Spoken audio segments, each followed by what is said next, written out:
The Houthis in Yemen say a U.S. airstrike in Sada in the north of the country has killed at least 68 people.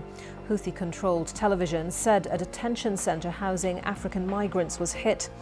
Earlier, the Houthis said U.S. strikes on the capital Sana'a killed at least 8 people, including women and children.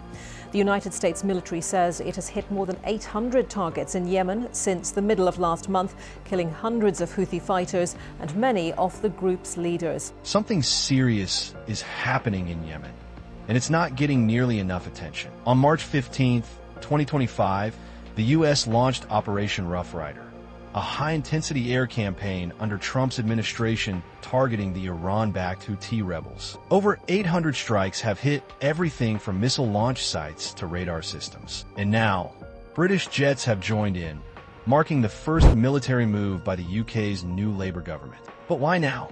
Because the Houthis have been attacking international ships since late 2023, claiming solidarity with Palestinians during the Israel-Hamas war. Over 190 ships have been hit, 2 sunk, 1 seized, and at least 4 crew members killed. Global trade in the Red Sea, down 70%. The U.S. says enough is enough. But here's where things get dark. On April 28th, a U.S. strike hit a detention center in Sada, killing 68 African migrants and injuring dozens more. They were just trying to reach Saudi Arabia for work. The U.S. says it's investigating. Human rights groups are furious. So is the UN. And that wasn't the only deadly strike. A hit on the Ras Isa Oil port killed 74 people, the single deadliest attack of the campaign. The U.S. calls it a hit on a Houthi revenue stream, but the Houthis call it a war crime. Meanwhile, the Houthis are hitting back.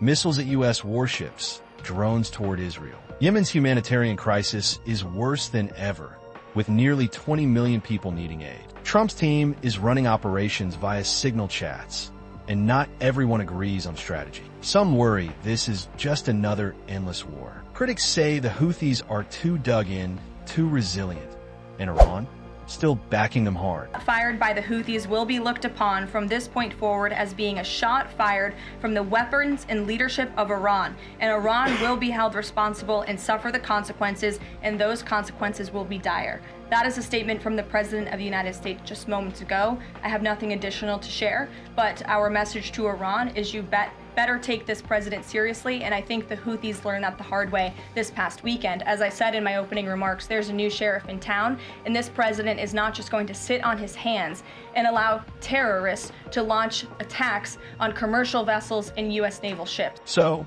will this campaign crush the Houthi threat, or just pour more fuel on an already burning region? Let's see how far Operation Rough Rider rides.